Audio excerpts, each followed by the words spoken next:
Allez, salut à tous et bienvenue dans Geeking, épisode numéro 3. Salut tout le monde. Ça fait bizarre de dire ça, j'ai l'impression de l'avoir déjà dit. Je pense Il y a quelques années. Ouais. Mais ça ressemblait pas à ça, Geeking numéro 3. Ouais, salut la chatroom pour ceux qui nous suivent en direct. C'était pas la même couleur de briques. Ouais, c'était chez moi. C'était pas la même couleur de briques. Ah ouais, il y avait pas de briques. Oui, pour le 3, oui. Pas rouge, il était c'est longtemps. bordeaux, enfin bref. Cyberfun, c'est pas les vrais, ce sont des sosies. Mais non, ce sont les vrais. J'espère que vous allez bien. Donc on a quelques sujets dans cette émission qui devraient être normalement plus courts. À chaque fois que je dis ça, c'est plus long. Mais oui. Mais je sais pas pourquoi, je sens que cette fois ça va être plus court. Je suis très fatigué, donc ça sera plus court. Voilà. Genre, allez, à 12 c'est fini. À 12 c'est fini. Un suppo au lit, exactement. un grog, nickel. Bon, au passage, une fois n'est pas coutume, on avait fait gagner dans le Geeking numéro 1 Ecodot. Et bien ce soir, il y a encore un Ecodot à gagner pour tous ceux qui nous suivent en direct. Si vous devenez sub, soit avec votre Twitch Prime, soit en payant un abonnement à la chaîne Twitch, vous participez au tirage au sort. Et ou alors si vous êtes soutien sur le Tipeee, vous y participez automatiquement. Donc si vous regardez cette émission en replay et que vous êtes Tipeee ou sub, potentiellement, vous avez peut-être gagné un Amazon Echo et vous avez peut-être reçu le mail avant même d'avoir vu l'émission. C'est magnifique. C'est quand même pas mal. Donc on fera le tirage au sort en fait juste après l'émission. Donc on lancera le générique et tout et on reviendra juste après pour vous dire qui a gagné. Mais voilà, c'était pour vous dire qu'on le faisait gagner. Si on envoie le mail avant qu'il le voit, du coup on risque pas de briser le continuum espace-temps. C'est possible, mais c'est comme ça. Je suis Tipeee et sub, mais Cyberfun, si tu es Tipeee et sub, 2 fois plus de chance. C'est la fête, tu as 2 fois plus de chance de gagner. Voilà. Alors 4K Vobik qui déjà dans la chatroom, l'humour est présent ce soir et j'espère que tu vas continuer sur cette les tentes que je suis. J'aime pas les Tipeee, non merci. Pas mal. Les tentes que je suis. Donc il a raison. J'espère que l'humour sera présent dans la chatroom tout ce soir. je valide. On a quelques sujets. Oui, non, mais c'était rigolo. On a quelques sujets. Comme je disais, on va terminer la fin de l'émission aussi où on vous parlera vite fait de l'opération 500, Objectif 500. C'est un peu comme Tintin et l'Objectif Lune. C'est ça. Ça concerne le studio et aussi Geeking. Donc voilà, salut Nico, 77. Yes. Bon, on commence par le premier sujet et c'est toi qui t'y colle. Allez. Comme ça, bam bam, direct. Tu le balances. On va parler d'un truc qui est un peu vieux. Ouais, c'est pas récent. C'est pas récent, mais on en a pas parlé dans Geeking. Enfin, en tout cas, nous. Donc du coup, on se permet de le faire. Là, dans les 2 derniers épisodes, on en a pas parlé. Non, exactement. Donc, tu vas parler de la série The Magicians. Alors moi, je crois que j'avais vu le premier épisode. Ouais. Et je m'étais dit, c'est quoi ce truc de teenager Tu vois? Oui. Est-ce que tu dis ça en regardant le premier épisode? Ouais. Salut Chantal. Clairement. En fait, moi, j'aime beaucoup tout ce qui est un peu magie ésotérique.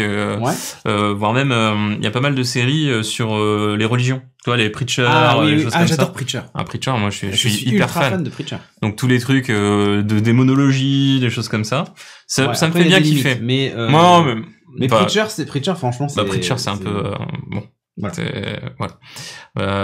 Genre mon super-héros préféré, c'est Spawn, tu vois. Ah oui, mais moi aussi. Je les ai tous. Bah voilà. J'ai de la collection complète. D'ailleurs, je crois qu'il y en a au studio quelques-uns. Ah, ils sont pas là. Ils doivent être à côté.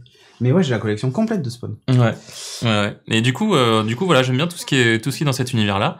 Et en me baladant sur mon Prime Video, sur mon appli Prime Video, en me disant qu'il y avait quand même pas grand-chose à voir, je suis tombé sur ce truc-là. C'est là-dessus que je suis tombé. Sur cette affiche-là, qui est l'affiche de la 2e saison. Donc la 2e saison de la série qui s'appelle The Magicians. Donc bien sûr j'ai maté à partir de la première saison. La première saison, effectivement, je vois ce que tu veux dire sur le premier épisode. Ça met du temps à démarrer, mais je sais pas pourquoi, moi j'ai été accroché quand même. Donc je me suis envoyé les 2 saisons d'un filet. Pas mal. Sachant que la première saison date de 2016, pardon, et la deuxième de 2017. Donc The Magician, c'est quoi? C'est effectivement des... Alors c'est pas des teenagers parce que c'est... Pour la magie. Ouais, c'est des grosso modo aux US, c'est l'équivalent de bacheliers qui doivent choisir leur fac. D'accord. Et tu peux choisir la fac spé magie. Et en fait, c'est pas eux qui la choisissent, c'est elle qui les choisit. Ah, tu es choisi par ta fac. Exactement. Et du coup, on suit surtout les aventures du monsieur qui est tout à fait à droite sur vos écrans, donc qui s'appelle... un des Hanson, là. Ouais, c'est ça. Tu te rappelles Je sais même plus comment il s'appelle.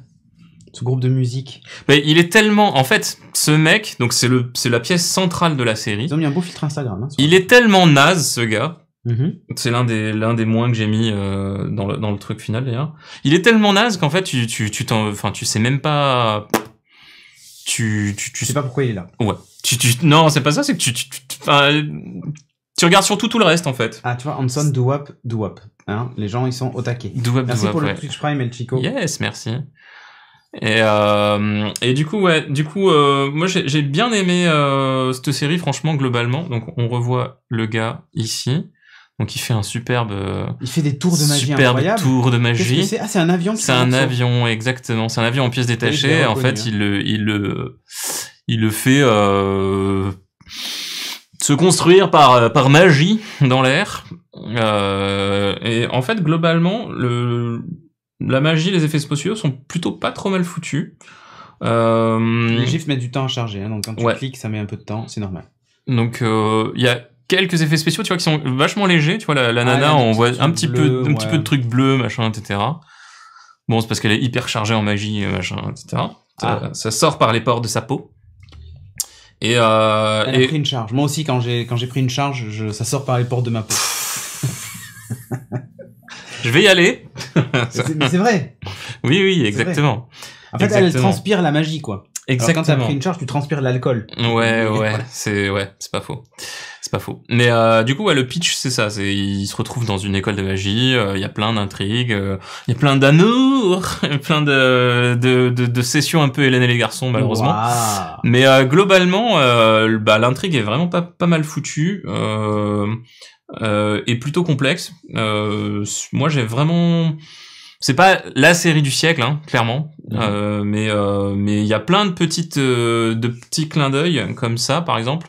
Où en fait, voilà, le mec, il est en train de faire, il prépare une teuf et il lance avec un Avada Kedavra. À un moment, il y a une meuf qui est en train de balancer plein de trucs, plein de sorts. Et il y en a une autre qui la regarde qui fait, elle est en train de devenir full Harry Potter. Enfin, bon, il y a des trucs rigolos. Et surtout, genre, celle-là, c'est l'une de mes, je crois que c'est là où j'ai le plus kiffé le truc, quoi. Ah, le dragon. Il part voir un dragon et en fait, il lui demande plein de trucs, mais plein de trucs. Est-ce qu'on peut faire ça? Est-ce qu'on peut faire ça? Machin, etc. Et au bout d'un moment, en fait, le dragon, il fait ce qu'il leur demande et ça les fait s'évanouir. Et derrière, le dragon lâche un fucking millennial. Moi, je le trouve mythique. C'est rigolo. C'est bien dark à partir de la saison 2. Ouais, c'est plus dark, ouais. À partir de la saison 2, c'est moins colchi que dans les prés. Alors, Cadavra, je ressuscite mon Arduino. Exactement. Du coup, grosso modo, The Magicians, les plus, vraiment, moi, j'ai vraiment beaucoup aimé l'univers. Parce qu'en fait, à partir de la fin de la saison 1, ils quittent un peu la Terre. Ouais. Enfin, le monde tel qu'on le connaît à l'heure actuelle. Ok. Et ils vont dans un autre monde qui est un monde de fantasy dans lequel les choses se passent pas de la même façon. Une dimension parallèle. Ouais, un truc dans le genre. Et cet univers-là est vraiment bien riche et bien foutu. Enfin, je trouve ça logique. Okay. Les choses s'emboîtent bien. La magie, ça dépend quelle scène, mais il y a des magies qui sont quand même visuellement très réussies, surtout sur la saison 2 d'ailleurs.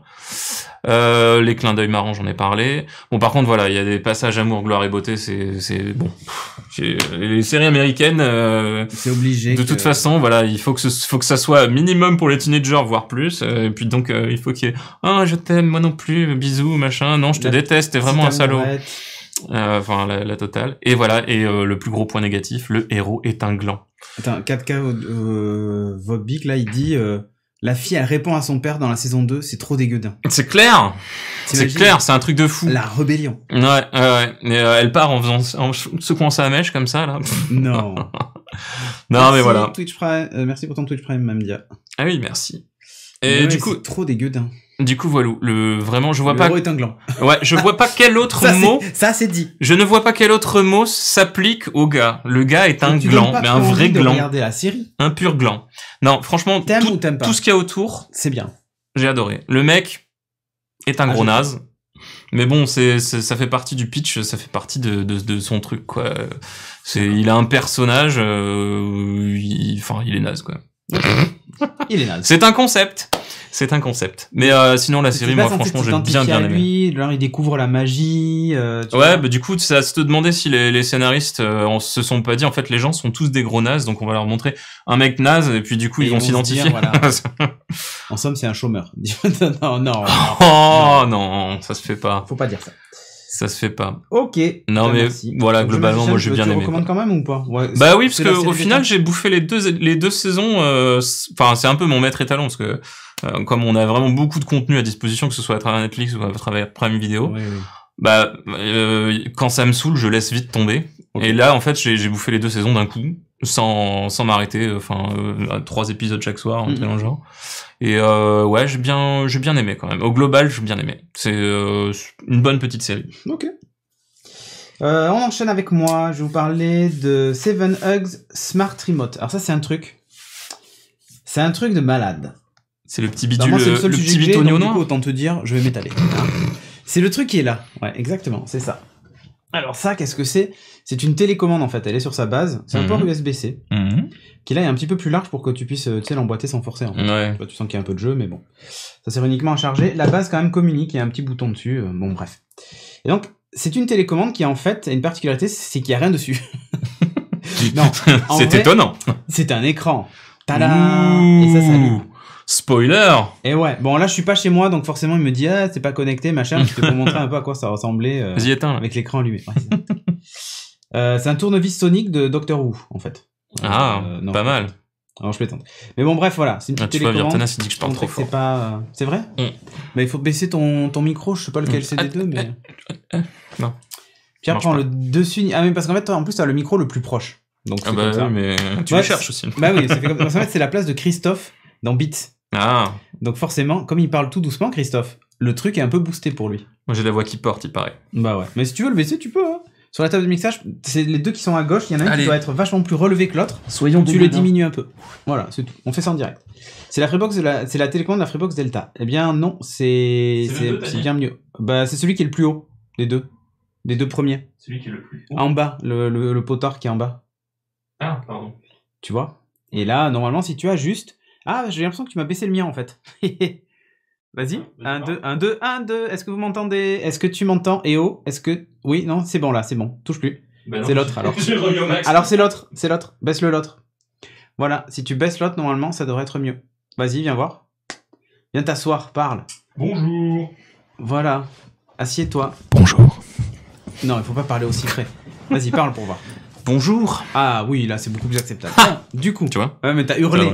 Je ne hurle pas. Je m'exclame. Moi aussi, si je fais A et je m'exclame, c'est concurrent de Harmony. Ouais, complètement. Alors donc, petite télécommande qui charge sur sa petite base. Elle dispose de port infrarouge ici derrière. Tu vois, on le voit à l'avant. C'est mieux en reprendre depuis le début, mais non. Alors, elle nécessite une petite installation de son chez soi quand même. Parce qu'elle a 2 modes de fonctionnement. Le premier qui est comme une télécommande magique, c'est-à-dire tu pointes vers les objets et les objets se déclenchent. Par exemple la ventilation, la télé, voilà. Du coup j'imagine que c'est uniquement les objets avec un capteur infrarouge. Non. C'est pas vrai. Si, je te jure. C'est pas vrai. Je te jure. Et donc, est capable de piloter les objets comme ça. Et le deuxième mode de fonctionnement qui est une télécommande classique. En haut vous avez, sur la partie haute de la télécommande, vous avez des icônes et vous allez de gauche à droite. Pour une pensée pour ceux qui vont écouter le podcast en audio. Oui. Mais on va essayer comment s'appelle, de faire les niveaux du son. Et donc, on va de gauche à droite pour choisir le périphérique qu'on veut contrôler et on le contrôle comme ça. T'es pas obligé de pointer en fait. Oui. Bon. J'ai fait une petite démo ce matin dans MTA et les gens disent waouh. Alors j'ai fait quelques gifs animés du coup. Oh, le mec est un fou quoi. T'as vu un peu. Donc là j'ai pointé par exemple la Bloom qui est sur mon bureau. Et en appuyant sur le bouton, alors j'appuie en haut, mais en fait on peut appuyer sur la partie qui est noire au milieu pour l'allumer aussi, hein. Ça marche. Ça l'allume, et vous allez de gauche à droite pour changer comment s'appelle, la couleur, et de haut en bas pour changer la puissance. Voilà. Oh, sympa. Donc c'est rigolo. Ensuite, j'ai fait la même chose avec une lampe Li-Fix cette fois. Donc tu vois, je me suis tourné vers la lampe. Alors je sais pas si on va le voir, je crois qu'on le voit au début. Ouais, là il y a écrit Bloom Bureau, là c'est la lampe, j'appuie dessus pour l'allumer et je change la couleur. C'est instant, hein. Bien. Et ça c'est une Li-Fix. À droite c'était une Bloom, là c'est une Li-Fix. Ensuite, j'ai fait une autre démo qui montre que je suis sur la lampe et là je pointe mon écho et j'ai Spotify. Du coup, je peux. Le mec chez lui, c'est une succursale de Darty, quoi. C'est ça. C'est exactement ça. C'est pas mal ou pas? C'est pas mal. C'est pas mal, mais du coup, Maryse, quelle est la technologie qu'il y a derrière pour... Eh bien, on utilise ceci. On met des balises au coin de son mur. Donc ça, c'est celle qui est au-dessus de mon bureau. J'en ai une autre au-dessus de ma bibliothèque. Tu les colles? Alors, il s'est livré avec un espèce de double face et du scratch. D'accord. Tu peux les déplacer. Et j'en ai mis un aussi au-dessus du bureau de Chag. Il en faut 3 pour faire de la triangulation dans la pièce. Voilà. Là, je vous montre vite fait quand elle est posée sur sa base, en train de charger. Salut. Là, voilà une petite capture, une petite photo où je suis en train de pointer vers la Bloom du bureau. Là, je pointe vers la Leafix qui est éteinte aussi, donc il n'y a pas de contrôle possible. Là, je le pointe vers le Amazon Echo, qu'on voit derrière en fond. Tu tires pas beaucoup, je trouve, tu fais que pointer. Oui, t'as vu. Et là, je peux régler le volume sonore. Alors, ce qui est cool, c'est que l'appli Spotify est complète. C'est-à-dire qu'en bas, j'ai une bande verte qui m'indique sur quoi c'est en train de jouer. Donc là, je crois qu'il marque pair stéréo, c'est les 2 échos que j'ai dans le bureau. Mais si j'appuie dessus, j'envoie dans un autre écho de la maison. Ou sur mon Mac mini, ou sur mon téléphone, ou peu importe. Ok. C'est pas mal, ça.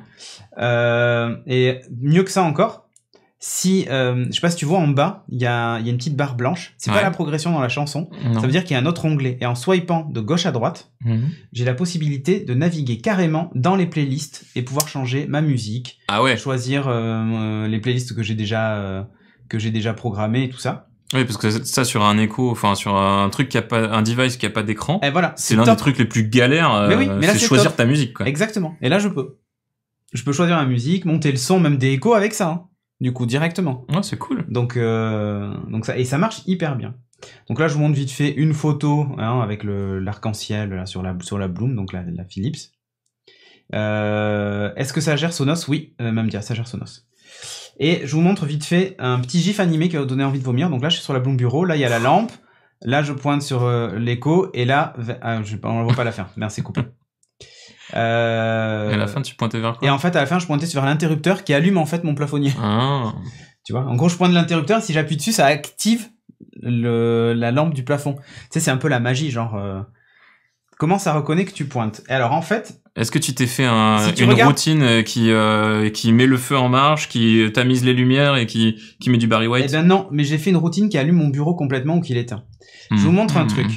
En haut, vous avez l'ampoule, bon, vous avez la batterie à droite, et il y a un petit pointeur. Quand ce pointeur est activé, ça signifie que vous êtes en mode pointage. Si vous slidez de haut vers le bas comme le centre de notification de vos smartphones, vous allez repasser en mode manuel. Il y a une barre blanche qui s'affiche et qui se met juste sous l'icône de la lampe, qui signifie que bah là, vous pouvez pointer ce que vous voulez, ça fonctionnera plus, il faudra naviguer dans les périphériques en allant de gauche à droite. Mais du coup, tu as la liste de tes périphériques et tu peux zapper de l'un à l'autre. Exactement, tu peux zapper de l'un à l'autre. Alors comment ça marche? La configuration est enfantine. Mais alors quand je dis enfantine, c'est vraiment, je pense qu'en 5 minutes montre en main, le truc est réglé. Et après, vous allez commencer à vous amuser. Comment ça marche? Vous placez les 3 bornes, vous avez une app à installer sur le téléphone pour connecter vos services. Donc l'app est toute con, hein. J'ai pas fait de capture de l'app, tiens, j'aurais pu, mais bon. En gros, vous ajoutez des services, ça vous demande de choisir si c'est un truc Bluetooth ou infrarouge, enfin bon, vraiment hyper facile à configurer. Vous pouvez créer des scènes. Donc moi j'ai créé une scène qui s'appelle bureau on et bureau off, et si j'appuie dessus, boum, c'est parti. Vous avez même des scènes qui s'appellent AV, c'est-à-dire que par exemple vous avez une Apple TV dans une pièce, et vous voulez en fait, en déclenchant la scène par exemple cinéma, vous appuyez dessus, ça va allumer le home cinéma, ça va éteindre l'éclairage, enfin piloter tous les objets possibles. Tu crées ton scénario directement enregistré dans ta télécommande. Donc c'est plutôt cool. La durée de vie des piles dans les 3 boîtiers, c'est une bonne question, mais je crois que alors ils l'ont pas indiqué, mais je crois que il y en a pour des années, parce que c'est du Bluetooth. Il me semble que c'est du Bluetooth Low Energy. Ça a l'air d'être du Bluetooth Low Energy, du BLE. Ah oui, c'est 4G. En fait, ils indiquent pas exactement comment ça fonctionne. Ah, mais c'est pas le successeur des iBeacon? Je pense que c'est ça. Alors, comment ça marche pour pointer les objets? Quand vous avez choisi un objet à commander, par exemple l'interrupteur là-bas, j'appuie longtemps sur l'icône de l'interrupteur parce que voilà, il est apparu dans la liste, ou la lampe du plafond, ou peu importe. Vous appuyez longtemps sur l'icône, ça vous dit voulez-vous le géolocaliser, et tu dois amener la télécommande à 15 cm maximum de l'objet. Donc je m'avance vers l'interrupteur, j'appuie sur enregistrer et c'est fait. Et du coup, en fait, il mappe ta pièce. Voilà. Avec tous les points d'intérêt, entre guillemets, que tu as désignés. Et donc, par exemple, pour ma télévision, je m'avance près de la télévision et j'appuie sur le bouton. Et du coup, quand je vais pointer vers la télévision, eh bien, il va me proposer de l'activer. Mais en fait, il doit y avoir deux, il doit détecter ce point-là et ce point-là, il fait une droite et il voit vers quel point dans l'espace tu pointes, quoi. Exactement. Et c'est pas mal fait. Et là où c'est top, c'est que par exemple, quand tu déplaces la télécommande, elle vibre à chaque fois qu'elle rencontre un objet. Ah, c'est pas mal ça. Pour te dire, ah, c'est bon, t'es passé sur le bon et t'as plus qu'à appuyer. Donc des fois, même sans regarder, du coup, vous tournez comme ça, si vous savez que vous visez l'interrupteur là-bas, si ça vibre, au moment où vous avez pointé l'interrupteur, t'appuies dessus et c'est bon. Alors j'ai testé un truc. Le summum de la flemme, quoi. J'ai testé un truc. J'ai été dans ma chambre qui est à côté de mon bureau. Et j'ai testé la télécommande. Alors sachant qu'il n'y a aucun moyen de trianguler.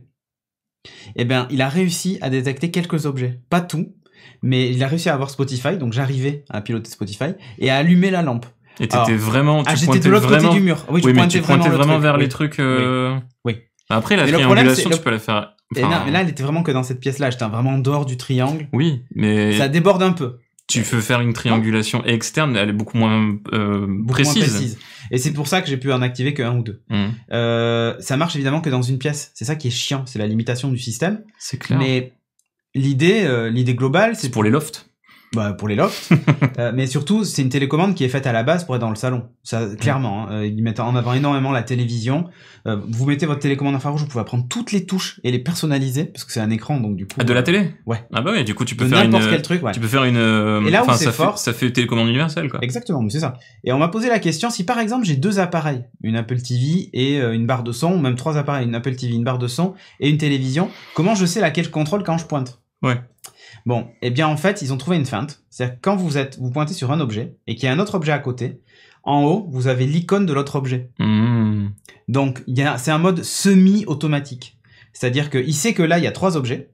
Il n'est pas suffisamment précis pour savoir s'il est en haut, en bas, ou tu vois.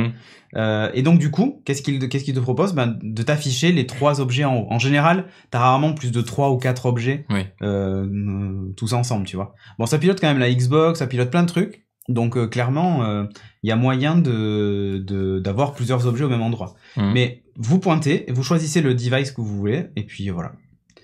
Bernadette, où est ma télécommande confortisa? Alors, c'est plus pratique que la voix, demande Sébastien. Eh bien, des fois, oui.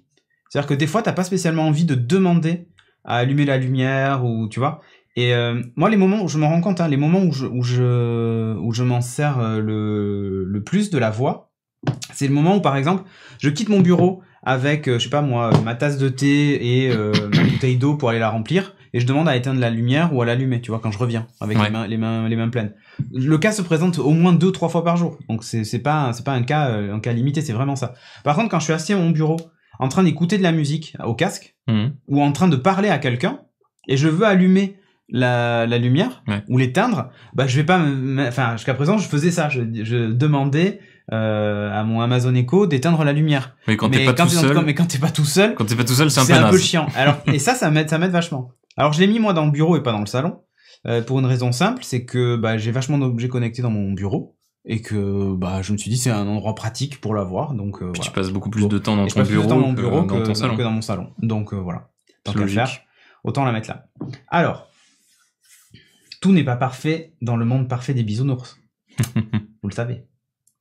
Ça peut être bien pratique quand tu as les mains pleines, une main occupée. Cédric, c'est possible de faire un faux bouton avec un get HTTP prise électrique domotique. Alors c'est compatible avec certaines prises de base, Wiimote, tout ça, machin.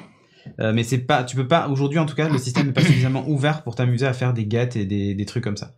De mémoire, c'est même pas compatible IFTTT, tu vois. La dernière fois que j'ai essayé, ça marchait pas, et là, j'ai regardé dans les services, ça n'y est pas. Donc on oublie. Je fais vite fait un résumé. Hop, je suis caché, mais c'est pas grave. Fonctionne parfaitement, mais quand je dis parfaitement, alors au début j'ai des soucis, mais il y a une mise à jour du firmware et ça a tout changé. Voilà, c'est plutôt réactif hein, pour une télécommande. Honnêtement, ça respire la qualité. C'est le taux de rafraîchissement de l'écran en fait. Ouais, mais le tactile répond bien par contre. Oh, le tactile répond hyper bien. Ouais. La qualité de fabrication, franchement, le produit respire la qualité pour un produit Kickstarter quoi. Ouais, carrément. Et c'est français ? Et c'est français. Alors là, ils sont basés en Californie maintenant, mais c'est une entreprise française. C'est une belle promesse quand même, de prendre avec un seul appareil, de pouvoir tout piloter. Sachant que je pense que tout le hardware n'est pas encore exploité, tu vois. Là, t'as appuyé, ça ne marche pas, puisque t'es pas connecté au Wi-Fi. Tu vois, t'as essayé d'allumer là. Oui, clairement. T'es dit, ça marche pas. Par contre, il passe quand même en état allumé-éteint. Oui, parce que quand je vais rentrer et que je vais la reconnecter au réseau, il va l'allumer. Ça va te foutre le bordel. Allez. Ouais. Manque de service. Foutons le bordel. Le seul service en France, Cédric. Le seul service en France compatible, c'est Spotify. Ouais. Alors qu'aux États-Unis, par exemple, ils ont Uber. Tu pointes la porte et tu commandes ton Uber et tu vois dans combien de temps il arrive et tout sur l'écran. C'est l'appli Uber, mais dans la télécommande. Mais du coup, tu dois rentrer ton adresse et tout de. Ouais. Sur la télécommande. Ben en fait, tu la rentres sur l'appli smartphone qui l'enregistre dans la télécommande. Non, mais oui, d'accord. Mais ce que je veux dire, c'est que mais tu commandes l'adresse vers laquelle tu vas. Oui, enfin, ton adresse de destination. Question. Parce que ça doit être un peu relou de taper une adresse là-dessus. Nous, le service est pas chez nous, du coup, j'ai pas pu tester, tu vois. Elle est cool, par contre, avec la Nvidia Shield, c'est pas compatible sans le dongle. Alors, elle est compatible Nvidia Shield, mais je sais pas comment. Je sais pas si c'est en infrarouge ou en Bluetooth, parce qu'ils le mettent ou par protocole réseau, ils le mettent en fait sur leur site web, hein, vous pouvez aller le voir. Oh putain, bordel de merde, le prix, j'ai mal aux fesses, dit Ghost Dragon. Attends, c'est pas fini. La compatibilité, du coup, je trouve qu'aujourd'hui, ben voilà, il y a Philips Hue, Lifix, Wimo, Nest, mais par exemple, il n'y a pas les produits Netatmo, donc mon thermostat est pas compatible, alors que Nest l'est. Si j'avais un thermostat Nest, je pourrais régler la température de mon appart direct depuis la télécommande. Ouais, c'est un peu dommage. Hein. Mais voilà, et tu dis une société française qui intègre pas Netatmo, c'est un peu dommage. C'est chiant alors que les API sont là et tout. Accessoirement, ils avaient fait une démo où tu pointais vers la fenêtre et ça te donnait la température externe et la météo en fait. Le service est pas dispo en France. Alors je sais même pas s'il est dispo aux États-Unis, mais il est pas dispo. C'est-à-dire que comparé à la vidéo de démo annoncée, ça n'y est pas. Alors que tu te demandes si c'est vraiment un produit français. c'est incompréhensible. Le prix, je l'ai mis dans les mois parce que là, attention, le prix c'est $299. Juste la télécommande. Juste la télécommande avec les beacons. Ah oui, avec les beacons, ouais. C'est hyper cher. 3 beacons, c'est 5 balles, non, c'est 5 balles la beacon, quoi. C'est hyper cher. Sachant que moi, je l'avais pas eu à ce prix-là. Sur le Kickstarter, je sais plus à combien elle était, mais c'était 100 et quelques dollars. Ouais. Donc, te dis quand même, il y a de la marge qui est faite. Et la disponibilité. Enfin, j'ai voulu voir si je pouvais en acheter une pour la France. Pas possible. Alors, c'est pas compliqué, sur 7hugs.com, c'est disponible chez Best Buy. Super. Aux US. Voilà. Donc, c'est un peu, ça refroidit vachement. Alors, tu me diras quand tu vois la Metric Time à 200 €, oui, no sync. Ouais. Surtout pour ce que ça fait, franchement, la télécommande est plus intéressante. Alors, moi, j'avais kickstarté, du coup. Mais c'était en 2017, hein, plus de 2 ans après, je l'ai reçu. Ouais. Et encore, tout le monde l'a pas reçu. Il y en a qui vont le recevoir qu'en février ou mars cette année. Moi, j'ai eu la chance de l'avoir dans les premiers. Pourquoi? Alors, je me suis rendu compte que j'avais quelqu'un sur LinkedIn que j'avais en contact, mais c'est pas pour ça. C'est parce qu'en fait, ils ont demandé si des gens voulaient bêta-tester le produit. Et moi, j'ai dit OK. Du coup, je l'ai reçu déjà depuis un petit moment. Donc, tout était pas sec du tout. Mais du coup, c'est pour ça que t'as eu la merde de firmware. C'est pour ça que j'ai eu sans doute la merde de firmware au début. Et je voulais en parler déjà depuis un moment, mais ça marchait hyper mal. Ouais. Donc défoncer un produit... Pas trop d'intérêt, ouais. Voilà, zéro intérêt. Or là, ça fonctionne. La promesse est quand même presque tenue. Il manque juste les services et quelques appareils, mais dans l'ensemble, la promesse est tenue. Tu pointes ou tu tires. Mais ça marche en tout cas. Ouais. Et donc, moi j'ai un problème avec ce projet Kickstarter. C'est que par exemple, sur leur Twitter, ils communiquent plus du tout. Sur Facebook, ils communiquent pas. Sur Kickstarter, voilà. J'ai vu le dernier message, mais il y a zéro nouvelle. Sur leur site web, il y a peu d'infos actualisées. Leur forum est pas hyper actif. C'est assez étrange. C'est-à-dire que tu sais pas si ce produit va vivre ou pas dans le temps. Ouais. Et en même temps, il est vendu chez Best Buy. Tu te dis quand même, le produit est vendu chez Best Buy en noir ou blanc d'ailleurs, parce qu'elle existe aussi en noir. Il est francophone le Kickstarter ou il est anglophone? Il est anglophone. Mais ces gars-là avaient fait aussi un truc qui s'appelait One Hug, je crois. C'était des petits capteurs que tu mettais dans ton lit pour analyser le sommeil. Ça marchait pas mal d'ailleurs. Ils cherchent à se vendre à un gros groupe. Ah ben sans doute, peut-être. Et c'est dommage en fait. C'est un peu dommage. Bah ça respire pas la confiance quoi. Ça respire pas la confiance. Et pourtant il y a du monde. Ils sont en train de se faire acheter, sinon du coup c'est blackout. C'est possible. C'est peut-être ça. Parce que là du coup les NDA, les machins, les trucs, les bidules. Mais le produit est arrêtez ouf, de communiquer. Sincèrement le produit est ouf. Hein. Ouais, donc franchement, en tout cas, la finition est top. Hein. Alors, ils sont en train d'en vendre sur Best Buy à un prix excessif pour moi, $299, c'est quand même très très cher. Après, vous regardez le prix d'une Logitech Harmony, c'est pas donné non plus. Hein. Donc, faut aussi comparer ce qui est comparable. Hein.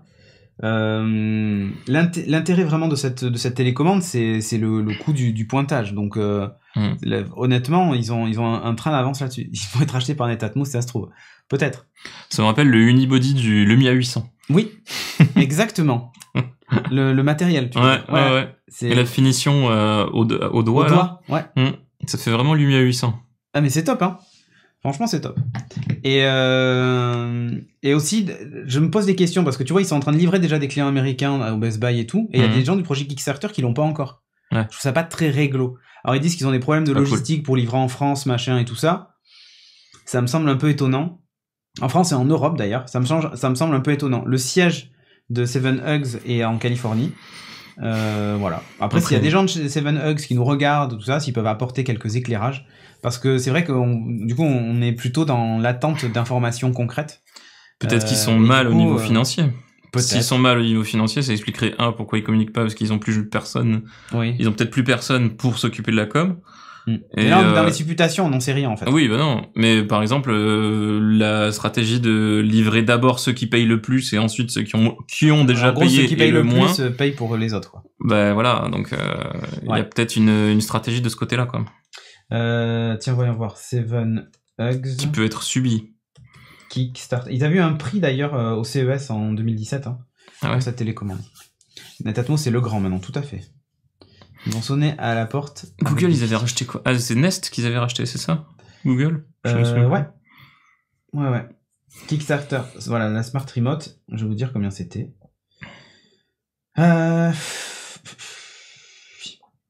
Super Early Bird Smart Remote.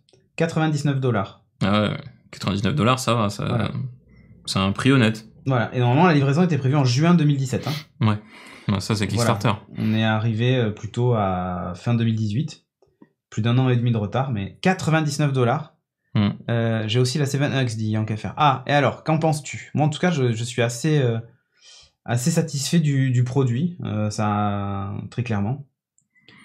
Après, comme dit Nelligar, le support à long terme risque d'être un peu compromis, quoi, éventuellement. Si jamais ils deviennent vraiment... Enfin, s'ils partent... Oh putain, j'ai les trucs anglais qui me viennent. S'ils deviennent AWOL, s'ils disparaissent des radars, ça risque de devenir compliqué, effectivement. Là, tu vois, voilà des mots où ils montent la PS4, machin. Ouais. Oui, plutôt bien, mais voilà. Ne regarde plus trop avant, le long terme n'existe plus l'obsolescence programmée. Ah oui, je préfère les trucs ouverts, comme ça je bricole ce que je veux, dit Floz. Oui, aussi. Oui. Voilà, ils faisaient des packs de 2 pour $359. Tu vois, en retail, ils avaient déjà annoncé que c'était 299 le prix. Donc pour 359, t'en avais 2. C'était pas mal, quoi. En bêta, alors ils ont beaucoup de connexions. Oui, mais c'est ça. C'est exactement ça. Genre, il est light, il est pas encore. Mais il est prévu que le produit évolue. Hein. C'est vraiment encore la bêta du produit. Je sais pas si vous vous rendez compte. Mister SP, le Navastag, il était ouvert de mémoire. Mais c'est dommage qu'il soit en bêta alors que il est vendu chez Best Buy, par exemple. Voilà. Ils avaient annoncé Uber, Lyft aussi dedans, dans les produits compatibles. J'ai toujours pas compris ce que c'était. Netatmo était annoncé, tu vois, regarde. Ouais. Netatmo, SmartThings, Nest, Nest y est. Il y a IFTTT qui est dans la liste aussi des compatibilités annoncées, mais c'est toujours pas le cas. Donc voilà. Ça va être sacrément le bordel. Ouais. Donc vous pouvez aller voir sur la page du Kickstarter. Je vais essayer de vous la filer. Il y a quelques infos aussi supplémentaires en plus de ce qu'il y a sur leur site internet. Je vais baisser le son parce que voilà. Non, je vais vous tuer les oreilles. J'ai vu plein de demandes, dont une demande Node-RED, je sais pas ce que c'est, et connexion HTTP ouvert. Ouais, ça, ce serait pas mal. Effectivement. Voilà, je vous ai filé le lien dans la chatroom. Avec les technologies fossiles, ils vont faire quoi? Jurassic Park? Oui, parce que Google a racheté la branche techno de fossiles. Lyft, c'est comme Uber. Merci, Batix. Bon, allez. News suivante. News suivante. Oui, tout à fait. Oui. D'un animé qui s'appelle Baki. Ouais, Baki. Alors, Baki, c'est historiquement, c'est un manga, un shonen, qui les premiers tomes sont sortis en 91. Donc c'est une série qui a quand même un peu de bouteille, hein, puisque le manga, alors les derniers tomes sont sortis en 2014, visiblement, ou non d'ailleurs ça a l'air d'être encore en cours. Donc c'est un univers assez complet, puisque il y a eu 42 plus 31 plus 37 plus 22 tomes en termes de manga, donc ça fait bien fat quand même, ça fait bien 150 livres. Il y a eu plusieurs OAV et il y a eu une série en 2001. Le pitch de Baki, du coup, c'est dans la série originale et dans tous les mangas, c'est un adolescent de 17 ans qui est fils d'un grand combattant légendaire de boxe, enfin de combat à main nue, donc d'arts martiaux. Et il a passé sa vie depuis sa plus tendre enfance à être entraîné pour prendre la suite de son père. D'accord. Et du coup, il est ultra balèze, ultra musclé, ultra préparé, machin, etc. Et donc ça, c'est le pitch de la série originale et des mangas originaux. Et la série Netflix qui est sortie en octobre 2018, elle reprend juste un arc de cette saga là. Ils reprennent pas tout, quoi. Non, ils reprennent pas tout. Et le pitch de l'arc, c'est du coup on suit toujours Baki qui a 17 ans, qui a pas vraiment de résistance, en fait, il est champion enfin c'est une organisation à Tokyo qui fait des combats clandestins et il est champion multi de quoi ? Il Baki. Exactement. Il est champion enfin toute catégorie, etc. Et rien ne lui résiste. Et donc voilà. Donc ça, le character design est assez particulier. Hein. Ça ressemble un peu à Attack on Titan, je trouve, au niveau graphique. C'est vraiment du shonen pour le shonen. Donc c'est de la baston et aussi un peu de baston par-dessus. D'accord. Hein. Un supplément baston. C'est exactement un supplément baston et puis tout va bien. Donc Baki, c'est lui. Donc son petit grain de beauté. Ouais, il a toujours un petit grain de beauté. Et en fait, si vous voulez voir la différence entre la série originale et le reboot de Netflix, donc à gauche la série originale, c'est un petit mec un peu tout sec avec des petits muscles. Ouais, quand même. Et à droite, ouais. À droite, bon. Bah, à droite, il vaut une shape, quoi. Ah bah à droite, enfin, il y a de la prot, il y a de l'injection, il y a plein de trucs là, je pense. Ils ont un peu modernisé. Ouais, ils l'ont surtout surgonflé. Et en fait, ouais, du coup, alors quand vous voyez cette tête-là, enfin la tête de ses muscles et tout, vous dites, il est hyper disproportionné, il a des muscles énormes, machin, etc. En fait, c'est le plus petit, c'est le plus fluet. Ah, de tous. Enfin, c'est l'un des plus fluets. C'est-à-dire que les autres, il y en a un notamment... je sais pas combien il fait Baki, mais en admettant qu'il fasse 1m70, parce qu'on va dire qu'il est pas hyper grand, l'un de ses adversaires, il doit faire bien 2m40, je pense, 2m60. Très bien. Un truc dans le genre. Enfin, c'est les mangas japonais, oui, quoi, sûr. c'est complètement dans la démesure. C'est assez gore, donc l'arc qui est repris, c'est... En fait, donc il est imbattu, a priori imbattable, et il y a 5 les criminels les plus grands, enfin les plus grands criminels du monde et les plus dangereux du monde, qui dans 5 points du monde s'évadent en même temps pour venir à Tokyo pour se battre contre Baki, dans l'espoir d'avoir pour la première fois de leur vie une défaite. Ils ont jamais connu de défaite. Et ils trouvent que leur vie n'est pas complète, et donc ils viennent chercher une défaite. Ouais, non, mais c'est particulier, c'est du shonen, hein, donc bon, il faut pas non plus chercher un très gros scénario, truc qui fait mal à la tête, c'est pas trop ça. En France, sur Netflix, il est interdit aux moins de 16 ans. Il y a des passages vraiment très gore, et il y a des passages gore et débiles. Je vous en ai mis un. Alors, s'il y a des enfants devant l'écran, essayez de les occuper ailleurs. Hein. Je vous en ai mis un. Bon, il est pas ultra violent, mais c'est juste un peu complètement débile. Voilà, le mec est mort de rire, il se tire dans la bouche et il tire plein de fois. Et après, Mais qu'est-ce qu'il fait ? C'est pour sortir. C'est pour se vider la bouche. Non, mais voilà, il y a des passages ultra débiles, quoi. C'est japonais. C'est japonais. C'est ça, c'est japonais. Ouais, ça, c'est la bonne explication. C'est japonais. Fumer tue. Ouais, exactement. Et là, pour le coup, il fume. Donc voilà. Donc Baki, c'est un petit animé sans. J'avais envie de dire sans prétention, mais c'est quand même. Il y a quand même plus d'une centaine de mangas dessous. Enfin, il y a eu 2 séries, enfin 2 saisons d'une série en 2001. Il y a eu des OAV, machin, etc. C'est quand même.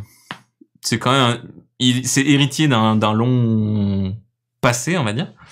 Mais bon, voilà, c'est un truc à regarder sans forcément se chercher quelque chose d'intellectuel. Ouais. C'est un genre de Street Fighter survitaminé. Il y a des personnages qui sont assez variés et il y a quand même un peu de background sur pas mal de persos. C'est sympa. Après, il faut vraiment pas venir pour se dire je vais avoir une super intrigue et un super scénar et il va y avoir des twists. Pour le coup, ça ressemble un peu à One Punch Man, où en fait One Punch Man, il se passe des trucs, mais globalement le mec il nique tout le monde très rapidement parce qu'il est trop fort. Baki c'est un peu la même chose. Bon, de temps en temps il se fait un peu chahuter, mais au final il montre que on peut être adolescent à 17 ans, tout petit, mais avoir des gros muscles et défoncer tout le monde. Défoncer tout le monde. Ok, parce qu'il est censé avoir 17 ans. Ouais, il y a des passages très très gore. Franchement, le truc que je vous ai mis, c'est un morceau choisi vraiment pas très gore. Il y en a des vraiment, enfin, un peu dégueulasse quand même. C'est parfois un peu confus. De temps en temps, on saute vraiment d'un personnage à l'autre, d'un arc à l'autre, d'une histoire à l'autre. Il y a des gars qui se font défoncer, qui reviennent 2 épisodes plus tard, ils ont complètement changé de gueule, ils ont changé de look au niveau vestimentaire, ils ont c'est de temps en temps on comprend pas vraiment on suit pas vraiment l'histoire, mais en même temps il y a c'est l'histoire grosso modo, c'est bonjour, battons-nous, je t'ai défoncé. Voilà. Ok. Merci. À la prochaine. Ah ouais, c'était gros scénario. Hein. Mais voilà, l'univers graphique par contre est cohérent. Voilà, si vous êtes amateur de shonen, je pense que c'est un bon shonen. Ça fait passer le temps. Très bien. Très bien. Voilà. Allez, on termine avec une BD cette fois. Ouais. Tu vas nous parler de Descender. Donc je les ai là. Enfin, j'en ai 4 tomes ici, gracieusement empruntés à la médiathèque du coin. Donc ça, c'est pas une série récente. Je ne sais pas du tout. C'est une série en cours. Alors c'est un comics à la base. Hein. C'est un comics. C'est en France, je crois qu'il est édité uniquement en anthologie comme ça, et pas en comics mou.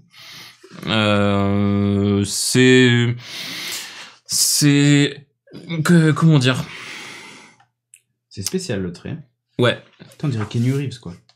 Alors le trait est très spécial. Donc je vous montre tout de suite de quoi. Ils sont trop. Les BD c'est chiant à mettre comme incruste. Oui. Ouais, le trait est très spécial. Il y a de temps en temps des pages sur lesquelles il y a même un grain de page qui est imprimé avant le trait. Mais moi je trouve ça vraiment hyper original, vraiment sympa. On est sur je sais pas, j'ai l'impression que c'est peint.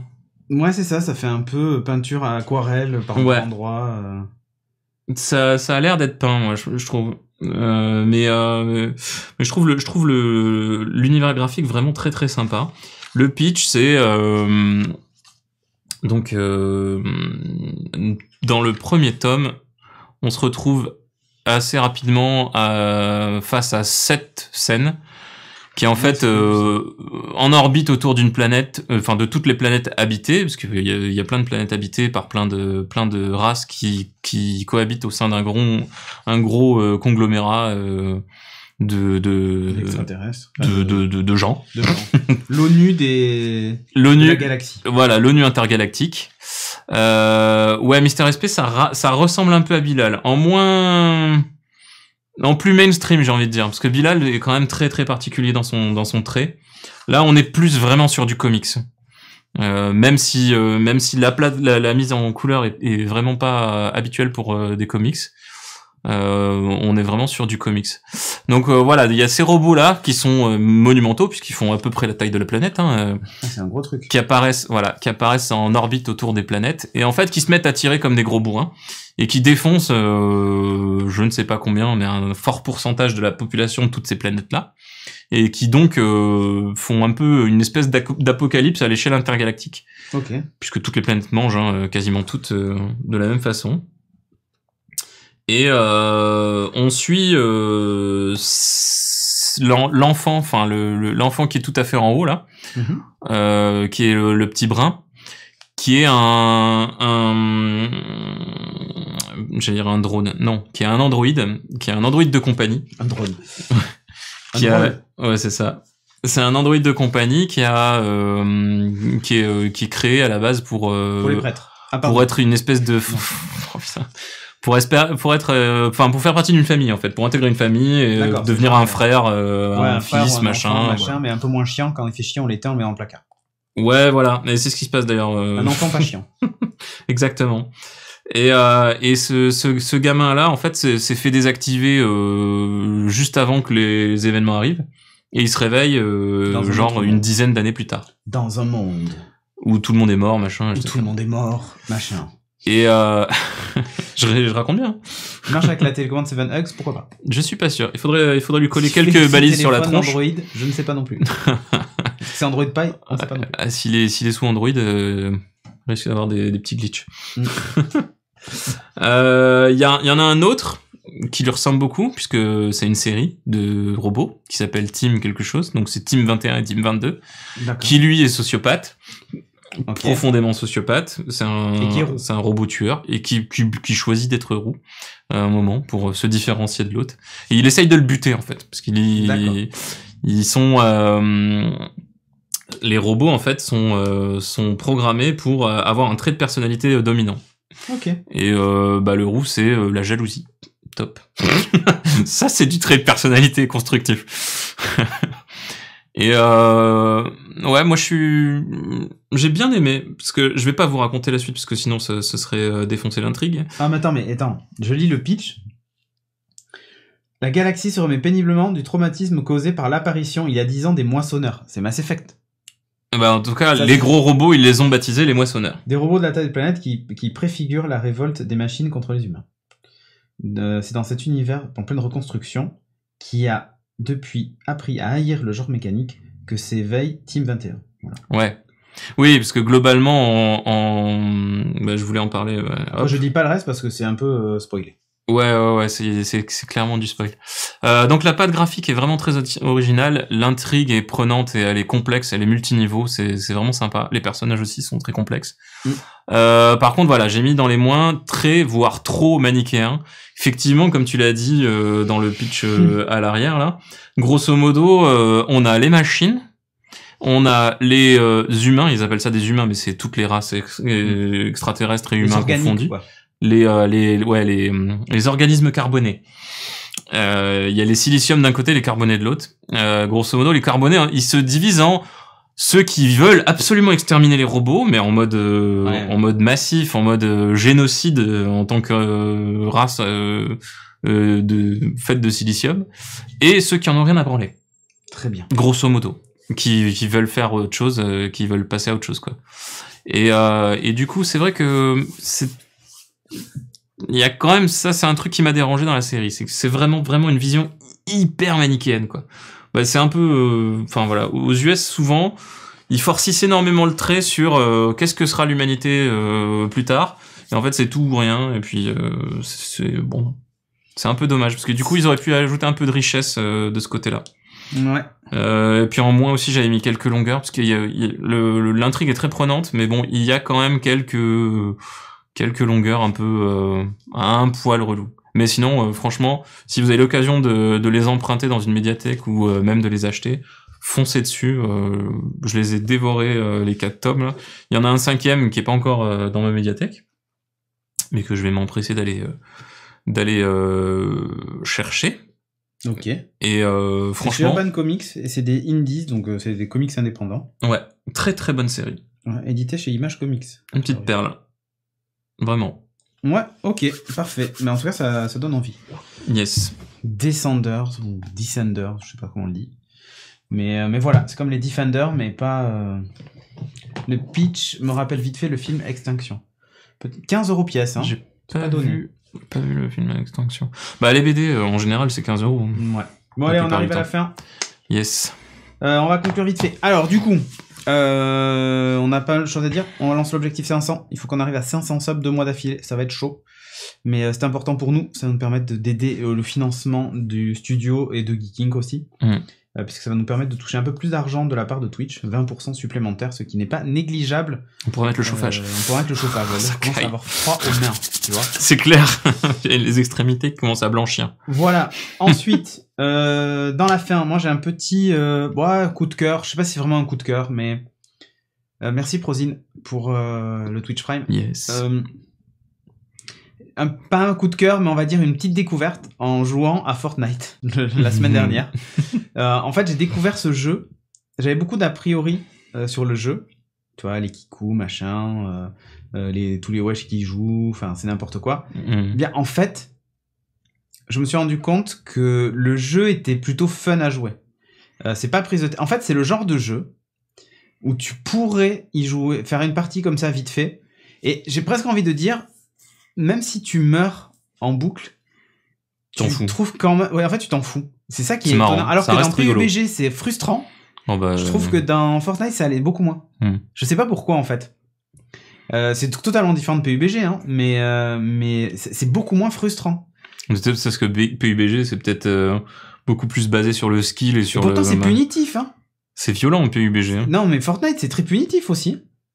Et c'est même pas une question de... Je sais pas pourquoi. Visiblement, ça a plu à Valguard vu qu'il a restream. Ah oui, non, mais Valguard aussi aime beaucoup Fortnite, donc plus que moi. Moi, je suis pas au point de vouloir restreamer tous les jours, mais je me dis, une petite partie de temps en temps, mais je dirais pas non. Mais ça fait partie à mon sens, ça fait partie d'un débat un peu plus profond, qui est le jeu vidéo. Quand tu commences à faire du jeu en réseau et via Internet, il y a un moment où la compétition prend le pas sur le jeu. Ouais. Et en fait, moi, en général, dans ces jeux-là, je me dis, mais je joue plus, en fait. Oui, j'ai plus de fun. C'est de la compète. C'est chiant, quoi.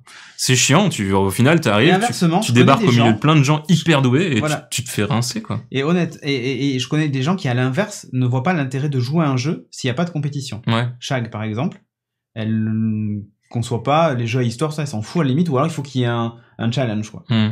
Mais elle est plus, tu vois, PUBG, oui, clairement, la compète, machin, tout ça. Alors, Fortnite, t'as aussi cet aspect compète, mais t'as aussi un aspect un peu délire où tu t'amuses, tu fais n'importe quoi, t'explores la map. La map, t'as tellement de trucs à voir, finalement, des conneries, des nains de jardin à découvrir qui sont dans la glace, enfin, c'est n'importe quoi. Ouais, c'est ce qui me faisait tripper sur c'est un peu ça. Sur les GTA, les Just Cause, les trucs comme ça, c'est des machins en monde ouvert. T'as plein d'easter eggs, des trucs rigolos. Ouais. C'est marrant, quoi. Donc honnêtement, c'est rigolo. Sur mobile, il faut passer par le navigateur. Sur mobile, il faut passer par le navigateur. What? De quoi parles-tu? Ah oui, pour le sub. Ah oui. Twitch Prime. Oui. Je savais pas. Je comprenais pas. Oui, moi non plus. J'étais sur Fortnite dans le navigateur sur mobile, ça va être chaud. Non, mais en fait, Watashi aimerait associer son compte Prime avec son compte Twitch pour pouvoir nous soutenir justement avec le sub. Ok. Oui, il faut aller sur le web. On te laisse vite fait le faire, Watashi, comme ça si tu sub, tu participes au tirage au sort pour le DOT dans quelques minutes après l'émission. Dépêche-toi. Donc voilà, moi c'était juste ça, le mot de la fin pour moi c'était Fortnite. Une petite découverte, voilà, jeu pas prise de tête finalement. Moi j'ai testé rapido sur Switch. Ouais. C'est de la merde. C'est injouable. Enfin, j'étais en mode en mode avec la Switch dans les bras. Dis-toi qu'il y a des gens qui jouent à PUBG avec des manettes. Ouais, bah ouais. Mais moi alors c'est pas vraiment PUBG, mais je joue à PUBG là-dessus. Bah ouais, mais c'est rigolo. Oui, c'est rigolo. Mais tu vois, je trouve que Fortnite pour jouer sur un mobile, c'est presque plus adapté que PUBG en fait. Ouais. Bah je sais pas. Pour l'esprit global du truc. Dans tous les cas, un FPS sur mobile, c'est un peu hard. C'est compliqué. Exactement. On enchaîne pour nous soutenir. Tipeee.com/STDRenegade, c'est important, c'est notre revenu récurrent qui nous permet de payer entre autres le loyer et tout ça, donc c'est mine de rien le loyer et les charges du studio. Comme on disait, il y a 2 secondes pour Watashi. Si vous êtes Twitch Prime, n'hésitez pas à vous abonner à la chaîne gratuitement, puisque c'est compris dans votre Amazon Prime. Ça vous coûte pas plus cher, et nous, ça nous aide beaucoup. Voilà. Regardez des vidéos sur Tipeee, c'est vrai, sur Tipeee, vous pouvez aussi regarder des vidéos pour nous soutenir. Des petits clips vidéo, et puis ça nous reverse 6 centimes. Enfin, ouais. J'ai pas essayé tout. Il faudrait que j'essaye. Non, ouais. Sinon, pour nous retrouver sur les internets, donc PC Galen et @Cédric Bonnet. Voilà. Dans l'ordre. Dans l'ordre. C'est sur Twitter. Même si moi je tweete plus trop, mais bon, why not, vous pouvez poser des questions, c'est toujours ça. Bah oui. Et sinon, en replay, youtube.com/geekingfr. Évidemment, c'est aussi disponible en podcast sur iTunes, en vidéo, en audio, flux RSS, tout ça. Bref, vous connaissez la chanson, normalement. Yes. Sur ce, merci de nous avoir suivis. Pour ceux qui nous suivent en direct, on se retrouve juste après le générique pour le tirage au sort. Pour les autres, eh bien, rendez-vous. Alors peut-être pas là, je crois pas que dans 15 jours ça soit possible, mais peut-être la fois d'après. Bref, enfin en tout cas, suivez studiorenegade.fr. Vous allez là-bas, vous avez l'agenda, vous avez tout ce qu'il faut.